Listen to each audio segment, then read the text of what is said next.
Hello,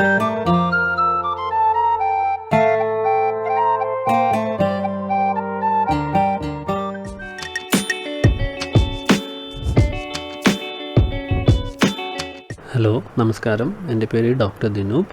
ഞാനൊരു ഓർത്തഡോണ്ടിസ്റ്റാണ്. Aligners ഉപയോഗിക്കുമ്പോൾ ശ്രദ്ധിക്കേണ്ട കാര്യങ്ങൾ എന്തൊക്കെയാണ്? ആദ്യമായി അലൈനേഴ്സ് ഉപയോഗിക്കേണ്ട സമയമാണ്. ഒരു നോർമൽ അലൈനർ ട്രീറ്റ്മെൻറ്റിൽ നമുക്ക് അലൈനേഴ്സ് 22 hours 22 മണിക്കൂർ ഒരു ദിവസം ഉപയോഗിക്കുന്നതാണ്. അത് 18 തുടങ്ങി 22 മണിക്കൂർ വരെ ആവാം. 24 hours ഒരു ദിവസത്തിലുള്ളൂ. അതിൽ ആവറേജ് 22 മണിക്കൂർ ഉപയോഗിക്കണം എന്ന് പറയുമ്പോൾ അത്രയും ടൈം അലൈനേഴ്സ് നമ്മുടെ പല്ലിൻ്റെ മുകളിൽ ഉണ്ടാവണം. അങ്ങനെ ആ ടൈം കറക്റ്റ് ഫോളോ ചെയ്തില്ലെങ്കിൽ നമ്മളുടെ ആ പ്രോഗ്രാമിങ്ങിൽ വരുന്ന മാറ്റങ്ങളനുസരിച്ച് പല്ലുകൾ ചിലപ്പോൾ നമ്മൾ ഉദ്ദേശിച്ച സ്ഥലത്തേക്ക് നീങ്ങണമെന്നില്ല. സോ അലൈനർ ട്രീറ്റ്മെൻറ്റ് ചെയ്യുമ്പോൾ വളരെ ഇമ്പോർട്ടൻ്റ് ആയിട്ടുള്ള കാര്യമാണ് എത്ര സമയം അലൈനേഴ്സ് ഉപയോഗിക്കുന്നുള്ളത്. 18 തുടങ്ങി 22 മണിക്കൂർ വരെ ഒരു ദിവസം അലൈനേഴ്സ് മസ്റ്റായിട്ട് ഉപയോഗിക്കണം. എന്നാൽ മാത്രമേ അലൈനേഴ്സ് നമ്മൾ ഉദ്ദേശിച്ച സമയത്ത് ട്രീറ്റ്മെൻറ്റിനനുസരിച്ച് പല്ലുകൾ നീങ്ങുകയുള്ളൂ. ആയിട്ടുള്ളൊരു ഇമ്പോർട്ടൻറ്റ് കാര്യമെന്ന് പറയുന്നത് എത്ര നാളാണ് ഒരു അലൈനർ ഉപയോഗിക്കേണ്ടത്.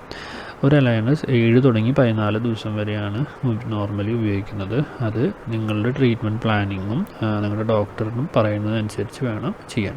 ചില ആൾക്കാർക്ക് 7 ദിവസം ഉപയോഗിച്ചാൽ മതി, ചില ആൾക്കാർക്ക് 10 ദിവസം, ചില ആൾക്കാർക്ക് 14 ദിവസവും ഒരു അലൈനർ ഉപയോഗിക്കേണ്ടതാണ്. അതിന് ശേഷമേ മാറ്റാൻ സാധിക്കുകയുള്ളൂ. സോ അത് നിങ്ങളുടെ ഡോക്ടർ പറയുന്നതനുസരിച്ച് വേണം നിങ്ങൾ മാറ്റാനും ഉപയോഗിക്കാനും.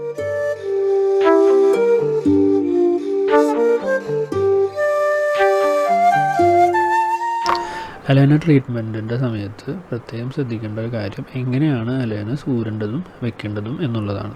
സോ അലൈനർ എന്ന് പറയുന്നത് പല്ലിൻ്റെ മുകളിൽ ടൈറ്റായിട്ട് ഇരിക്കുന്ന ഒരു സാധനമാണ്.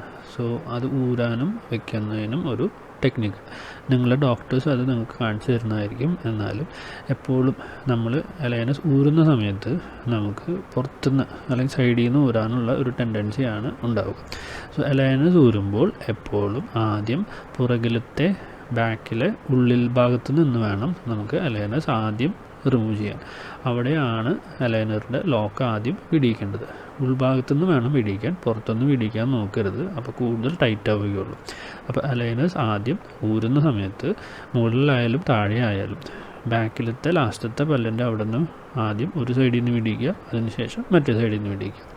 അതിനുശേഷം കുറച്ചും കൂടി മുൻഭാഗത്തു നിന്ന് വന്നിട്ട് പുറത്തുനിന്നും അകത്തുനിന്നും ഈക്വലായിട്ടുള്ള പ്രഷർ വെച്ച് താഴത്തേക്ക് വലിക്കാം. അതിന് ശേഷമേ ഫ്രണ്ടിൽ നിന്ന് ഊരാൻ പാടുകയുള്ളൂ. അല്ലെങ്കിൽ അലൈനർ പൊട്ടിപ്പോകാനോ നിങ്ങൾക്ക് വേദന വരാനോ അല്ലെങ്കിൽ മോണയോ അല്ലെങ്കിൽ കവിളൊക്കെ പൊട്ടാനും ചാൻസ് ഉണ്ട്. സോ അലൈനേഴ്സ് ഊരുമ്പോൾ പ്രത്യേകം ഇതേ ടെക്നിക്ക് ഫോളോ ചെയ്ത് വേണം ഊരാൻ. അല്ലെങ്കിൽ പൊട്ടുകയോ വേന എടുക്കുകയോ വരാൻ ചാൻസ് ഉണ്ട്. ഇനി അലൈനേഴ്സ് വെക്കുന്ന സമയത്ത് നമ്മൾ ഇതിന് നേരെ ഓപ്പോസിറ്റാണ്. ആദ്യം തന്നെ അലൈനേഴ്സ് ഫ്രണ്ടിൽ വേണം അമർത്താൻ, അതിനുശേഷം സൈഡിൽ അമർത്തി പിന്നീട് വേണം നമ്മൾ ബാക്കിൽ ഫിറ്റ് ചെയ്യാൻ. ഇങ്ങനെ ചെയ്താൽ മാത്രമേ അലൈനേഴ്സ് കറക്റ്റ് ഇരിക്കുകയുള്ളൂ. എപ്പോഴും നമ്മൾ അലൈനേഴ്സ് വെച്ചതിന് ശേഷം അലൈനറിൻ്റെ ഫിറ്റ് ശ്രദ്ധിക്കണം. ഫിറ്റ് എന്ന് പറയുന്നത് അലൈനറിൽ പല്ലിൻ്റെ മുകളിലും വെക്കുന്ന സമയത്ത് പല്ലും അലൈനറും തമ്മിൽ ഒരു ഗ്യാപ്പില്ലാത്ത അത്രയും പ്രഷർ നമ്മൾ അപ്ലൈ ചെയ്യണം. മിക്ക പേഷ്യൻസും ഫസ്റ്റ് സെറ്റ് അലൈനേഴ്സ് കഴിഞ്ഞതിന് ശേഷം സെക്കൻഡ് അലൈനേഴ്സ് കയറുന്നില്ല എന്ന് കംപ്ലയിൻറ്റ് പറയാറുണ്ട്. അതിന് കാരണം അവർക്ക് എത്ര പ്രഷർ കൊടുക്കണം എന്നറിയാത്തതുകൊണ്ടാണ്. അലൈനർ വെക്കുന്ന സമയത്ത് എത്ര പ്രഷർ കൊടുക്കണം എന്ന് അറിയാത്തതുകൊണ്ട്. പക്ഷെ അത് പ്രശ്നമല്ല. നമ്മൾ ഡോക്ടേഴ്സിന് ഇൻസ്ട്രക്ഷൻ കറക്റ്റായി ഫോളോ ചെയ്ത് അലൈനറിനെ കറക്റ്റ് പൊസിഷൻ ചെയ്തതിന് പ്രഷറിൽ അമർത്തണം. ആദ്യം തന്നെ ഫ്രണ്ടിൽ വേണം അമർത്താൻ, എന്നിട്ട് സൈഡിൽ, പിന്നീട് ബാക്കിൽ വേണം അമർത്താൻ. അങ്ങനെയാണ് അലൈനേഴ്സ് വെക്കുന്നത്.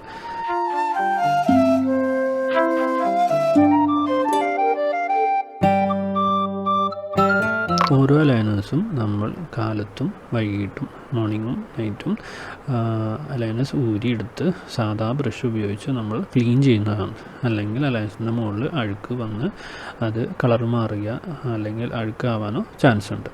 ഓരോ അലൈനേഴ്സും കുറച്ച് സ്റ്റെയിൻസ് അല്ലെങ്കിൽ കുറച്ച് കാലക്രമേണ കുറച്ച് കളർ മാറാൻ ചാൻസ് ഉണ്ട്. പക്ഷേ നമ്മൾ അത്രയും ടൈം ഒരു അലൈനർ ഉപയോഗിക്കുന്നില്ല. ഒരു മാക്സിമം 14 days ഉപയോഗിക്കുന്നുള്ളൂ. അതിന് താഴെ ഉപയോഗിക്കാൻ ചാൻസ് ഉള്ളൂ. അപ്പോൾ അത്ര പെട്ടെന്ന് വരില്ല. പക്ഷേ ചില ആൾക്കാർക്ക് അവരുടെ ഹാബിറ്റ്സ് വെച്ച് നോക്കുമ്പോൾ, ഫുഡ് ഹാബിറ്റ്സോ അല്ലെങ്കിൽ വേറെ ഹാബിറ്റ്സ് വെച്ച് നോക്കുമ്പോൾ കുറച്ച് പെട്ടെന്ന് തന്നെ അലൈനേഴ്സിൻ്റെ കളർ മാറാം, യെല്ലോ കളർ സ്റ്റെയിൻസ് വരാൻ ചാൻസ് ഉണ്ട്. പക്ഷേ പെട്ടെന്ന് തന്നെ വരില്ല, എന്നാലും അത് ഓരോരുത്തരുടെ ഹാബിറ്റ് അനുസരിച്ചിരിക്കും. നമുക്ക് പക്ഷേ അലൈനേഴ്സ് കാലത്തും വൈകിട്ടും ക്ലീൻ ചെയ്യുകയാണെങ്കിൽ ഈ സ്റ്റെയിൻസും റിമൂവ് ചെയ്ത് കളറെല്ലാം നമുക്ക് മാക്സിമം ഒഴിവാക്കാൻ സാധിക്കും.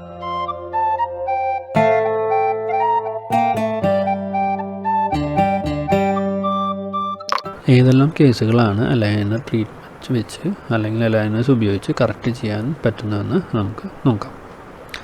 സോ അലൈനേഴ്സ് വെച്ച് ചെയ്യുമ്പോൾ കൂടുതലായി ഫ്രണ്ടിലത്തെ 6 പല്ലുകൾ, അതായത് മുൻനിരയിലുള്ള 6 പല്ലുകളുടെ ട്രീറ്റ്മെൻറ്റുകളാണ് നല്ല രീതിയിൽ നമ്മൾ എക്കണോമിക്കലും ടൈം പരിധിയിലും നമുക്ക് ചെയ്യാവുന്നത്.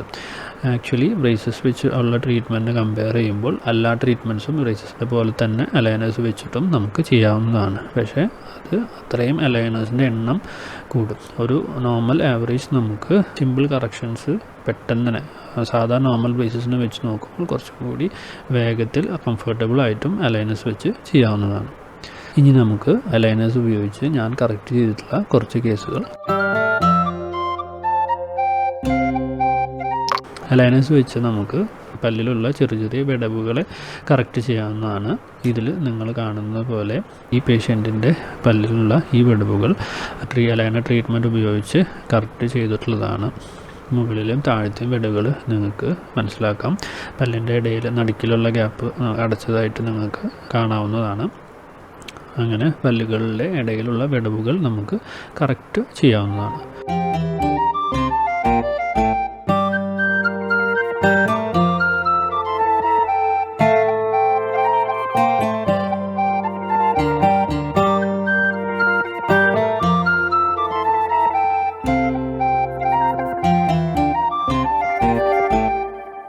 ഈ കേസിൽ നിങ്ങൾക്ക് കാണാവുന്നത് പോലെ പേഷ്യൻറ്റിൻ്റെ പല്ലുകൾ തമ്മിൽ കടിക്കുമ്പോഴുള്ള ക്രോസ് ബൈറ്റ്, അതായത് മുകളിലത്തെയും താഴത്തെയും പല്ലുകൾ നോർമലായി അലൈൻ ചെയ്തിരിക്കാതെ മുകളിലത്തെ പല്ലുകൾ ബാക്കിലും താഴത്തെ പല്ലുകൾ പുറത്തിരിക്കുന്ന കേസിൽ അലൈനേഴ്സ് ഉപയോഗിച്ച് ആ ട്രീറ്റ്മെൻറ്റ് ചെയ്ത് പേഷ്യൻറ്റിൻ്റെ ബൈറ്റ് അല്ലെങ്കിൽ കടി കറക്റ്റ് ചെയ്തിരിക്കുന്നതായിട്ട് നിങ്ങൾക്ക് ഇവിടെ കാണാവുന്നതാണ്. ഇങ്ങനത്തെ കേസുകൾ ചെയ്യാവുന്നതാണ്.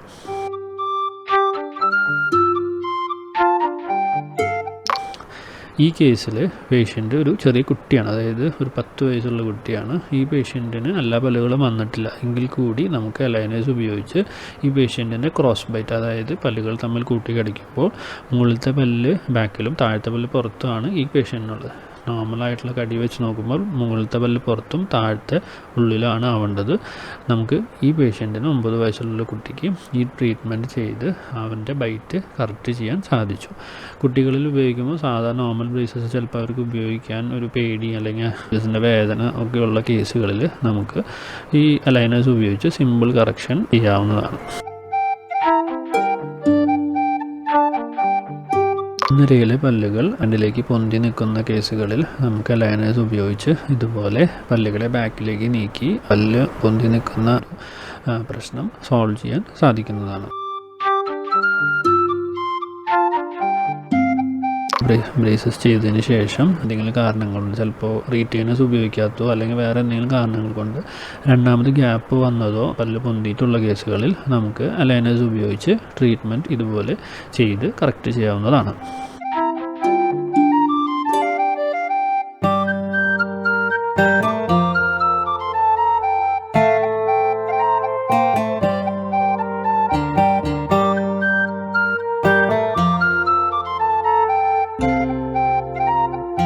ബേസിക്കലി അറ്റാച്ച്മെൻറ്റ്സ് എന്ന് പറഞ്ഞാൽ കോമ്പോസിറ്റ് എന്നുള്ള മെറ്റീരിയൽ ഉപയോഗിച്ച് പല്ലിൻ്റെ മുകളിൽ പല ഷേപ്പിൽ ഒട്ടിക്കുന്ന സാധനമാണ് അറ്റാച്ച്മെൻറ്റ്സ്. എന്തിനാണ് അറ്റാച്ച്മെൻറ്റ്സ് എന്ന് ചോദിക്കുകയാണെങ്കിൽ നമുക്ക് അലൈനർ വെച്ച് പല്ലിനെ നീക്കുമ്പോൾ അത് പ്രിസൈസ് ആയിട്ടുള്ള മൈന്യൂട്ട് മൂവ്മെൻറ്റ്സ് ചെയ്യുമ്പോൾ കുറച്ചും കൂടി അതിനൊരു സ്ട്രെങ്ത് അല്ലെങ്കിൽ അതിനൊരു റെസിസ്റ്റൻസ് കിട്ടുന്നതിന് വേണ്ടിയിട്ടാണ് ഈ അറ്റാച്ച്മെൻറ്റ്സ് ഒട്ടിക്കുന്നത്. അതെല്ലാ പേഷ്യൻസിലും ഒരേപോലെ ആയിരിക്കില്ല, എല്ലാ പല്ലുകളും ആയിരിക്കില്ല. ഓരോ ആവശ്യങ്ങൾക്കനുസരിച്ച് അറ്റാച്ച്മെൻറ്റ്സ് ഷേപ്പ് മാറുന്നതായിരിക്കും. അപ്പോൾ ചില പേഷ്യൻസിന് അറ്റാച്ച്മെൻറ്റ്സ് ഉണ്ടാവും, ചില പേഷ്യൻസിന് ഉണ്ടാവില്ല. അലൈനർ ട്രീറ്റ്മെൻറ്റിൻ്റെ കോസ്റ്റ് എത്രയാണ് വരുന്നത്? സോ അലൈനർ ട്രീറ്റ്മെൻറ്റിൻ്റെ കോസ്റ്റ് ഒരിക്കലും ഒരു ഫിക്സഡ് റേറ്റ് അല്ല. ഓരോ പേഷ്യൻറ്റിനും അവരുടേതായ ആവശ്യത്തിനനുസരിച്ചിട്ട് അവരുടെ ട്രീറ്റ്മെൻറ്റ് പ്ലാൻ മാറും. ഈ ട്രീറ്റ്മെൻറ്റ് പ്ലാൻ മാറുന്നതനുസരിച്ചിട്ട് അലൈനറിൻ്റെ എണ്ണവും മാറും. അപ്പോൾ ഓരോ പേഷ്യൻറ്റിനും അവരുടെ ട്രീറ്റ്മെൻറ്റിനനുസരിച്ച് അലൈനറിൻ്റെ എണ്ണം, നമ്പർ ഓഫ് അലൈനേഴ്സും അനുസരിച്ചായിരിക്കും അവരുടെ കോസ്റ്റ് വരുന്നത്. പിന്നെ കോസ്റ്റ് വരുന്നതെന്ന് പറയുന്നത് നമുക്കിപ്പോൾ സ്റ്റാർട്ടിങ് ഒരു 20,000 തുടങ്ങി ഇപ്പോൾ ഉണ്ട് സിമ്പിൾ കേസുകളിൽ.